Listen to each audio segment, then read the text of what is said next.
Hi, I'm John Stevenson, and we're going to be looking at Psalm chapter 3, the God who saves. The psalmist begins this time with a superscription. Notice the first line here, a psalm of David when he fled from Absalom, his son.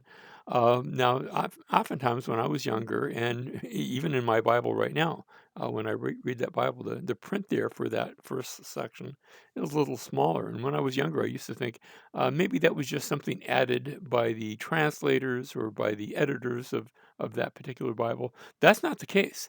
Actually, that superscription, a Psalm of David when he fled from Absalom his son, that was that is found in all copies of the Psalms. And not only that, it's when they found the Dead Sea Scrolls going back 1,000 years earlier than what had previously been our oldest Hebrew manuscripts, the superscriptions were there as well. And so I take them as having been authoritative. Were they in the original? Well, I wasn't there, so I can't say, but they're in the oldest copies that we have. And some of those copies are maybe 200 years before the birth of Jesus, and the superscriptions were there as well. So, a Psalm of David when he fled from Absalom, his son.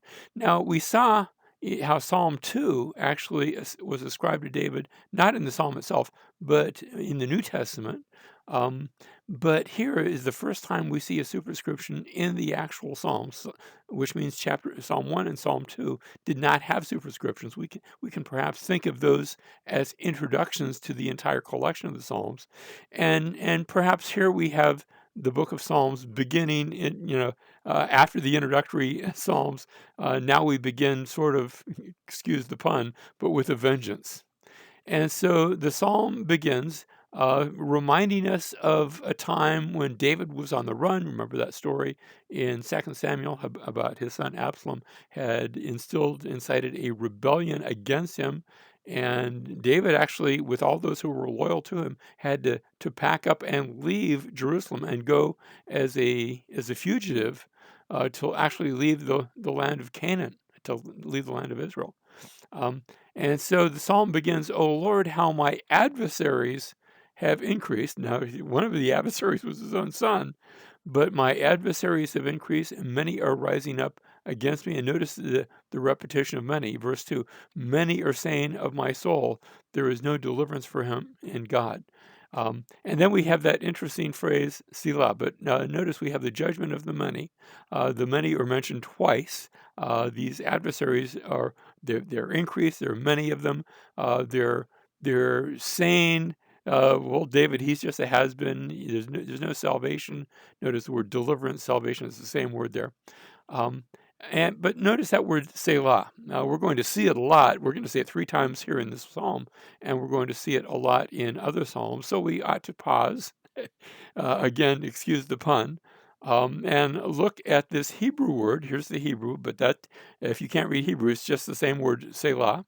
Um, and that word Selah seems to come from salal, which is the just the basic verb to lift up or to cast up. And now you say, well, are you casting up something? It may be some sort of either poetic or most people think it's some sort of musical reference. We would say maybe a crescendo or a pause, but I don't think it's where you're playing and you stop, but rather it brings the music to a crescendo, and then from there it's going to move on. And so when we read it, I think it's okay for us to read this and come to the Selah and maybe pause if we're not singing the psalm. I'm not sure how we would translate that into music, and I'm not sure we have to answer that. We continue into verse 3. Notice, there were many against him, but you, O Lord, are a shield about me. Notice how God, the Lord, and remember when you see the word Lord in all capital letters, that's the name of God, Yahweh, but we're just going to read it as, O Lord. You, O Lord, are a shield about me, my glory, and the one who lifts my head. Now that's a figure of speech, because you say, what do you mean lifts his head? Like take his head from his shoulder. That would be to execute him. No, this is in the sense of one who who gives respite to, here's the picture of somebody who's so weary, his head's hanging down, and someone who sort of helps pick up his head and refreshes him, maybe gives him some water or something. And so the Lord, notice, is a shield. He's the glory of David, and he's also the one who helps David, even when David is um, so disjointed. Um, After all, his own son has risen up against him, uh, and yet the Lord is the one who renews his spirits. Verse 4: I was crying to the Lord with my voice, and he answered me from his holy mountain. Now, remember, David's writing in a day where they don't have the temple yet. But on the other hand, he's writing in a day when the Ark of the Covenant had been moved. So God answers him. He's crying out to the Lord, and he answers me from his holy mountain. And um, even though there's no temple there, and the tabernacle is not here either, the tabernacle is in another place, but the Ark of the Covenant had been brought by David to the holy mountain. And so that represents the presence of God, the throne of God. And remember, when David actually left the city of Jerusalem, there were some priests who said, well, here, take the ark with you. And he says, no, I'm not going to do that. I'm not going to play fast and loose with the ark of God that represented the throne of God. Maybe I will be allowed to come back here. I will be allowed to come back into the presence of God, but I'm not going to try to put God in my back pocket and go away with the ark. And so he had sent the ark back to Jerusalem, and he's crying to the Lord. And notice, the Lord, he answered me from his holy mountain. That's the place where God's presence was manifested. Now, of course, God is everywhere, but it was manifested there in the holy mountain. Verse 5, I lay down and slept. I awoke, for the Lord sustains me. Now we're going to notice in a number of these psalms, starting here and into the next two psalms, sort of the time of day, and there's going to be psalms for laying down and psalms for raising up again. But here he lay down, I awoke, for the Lord sustains me. I will not be afraid of 10,000s of people. Now, the Hebrew language actually has a word for thousand, but you don't just put a 10 in front of that to get this number. This is Meriv Be'oth, and here's the transliteration of the Hebrew, and the Ravav is just the Hebrew word for a multitude, like a lot of people, and then. So there's that ravav sort of in the middle of our word, and then the oath ending is just plural. So we could say a lot of people, and then multiplied, because I put a multiplier on the end, a plural on the end, and so and then the mean preposition is just with. With multitudes.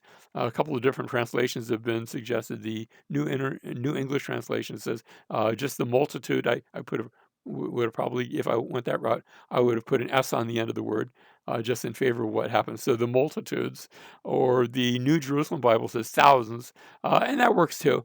A lot of translations have gone with 10,000, but don't take that literally. In other words, it's just a whole lot of people. I will not be afraid, can I say it this way, of a whole lot of people, many thousands, the idea, even if we don't take that literally, who have set themselves against me round about. And so notice the sign of David's ability is his security. He's able to lay down and sleep, and then he awakes, and you don't fall asleep when you're in deadly peril, but David is trusting in the Lord, and so he does not need to be afraid, even though he's been driven from his home. His own son is against him, yet he has the security that faith has brought into his life. And so verse 7, it says, arise, O Lord, save me, O my God. See how those are in parallel, both arising and saving are saying the same thing. The Lord, the name of God, my God, that's Elohim in the Hebrew, both speaking of God. Arise, O Lord, save me, O my God, for you have smitten all my enemies on the cheek. You have shattered the teeth of the wicked. Notice, it's the enemies that are smitten, it's the wicked. And you say, well, isn't that a bit presumptuous of David to say, well, my enemies are necessarily wicked. You say, well, David, you weren't always so squeaky clean yourself, and that's true. But they are not just his enemies because they don't like David. In becoming his enemies, they have set themselves against the very God who had placed David upon the throne. And so what's happened is because David is the one that God had chosen, that his enemies have become God's enemies as well. They have become the wicked ones. And so he pictures here, you've smitten all my enemies on the cheek, you have shattered the teeth of the wicked. Notice both dealing with things in the face, the cheek and the teeth, the enemies and the wicked. And it pictures God who is passing judgment. And so you have in verse 7, you have the first part of verse 7, you have the call for salvation. And now we have God's judgment upon those who are against him. They are against God's anointed one. When you say, and when I say anointed one, I'm speaking here in this context of David. Of course, I think we can look at this passage in a larger sense. And then we note that salvation belongs to the Lord. Notice how salvation and judgment, their call for salvation was in verse 7, but now here in first part of verse 7, but now in verse 8, you have the statement of salvation. Salvation belongs to the Lord. Your blessing be upon your people. And we've come to a final crescendo, Selah. And so you have this picture here of God coming and actively winning against his enemies, but also the enemies of his people, the enemies of his king, the enemies of those who represent him. And it's interesting because when we come to the New Testament, we find out that this took place as the one that God sent received the smiting. He received the shattering. He is the one who died for us, who had himself not just crucified, but punched and slapped and tortured on our behalf so that he might take us who were his enemies. Remember how Romans chapter 5 says, when we were his enemies, he died for us, so that he did this to overcome us, so that we might be made the people of God in him. Salvation belongs to the Lord. Your blessing be upon your people, and we become his people through faith in the one who died on our behalf to overcome us and bring us into the fold of his people.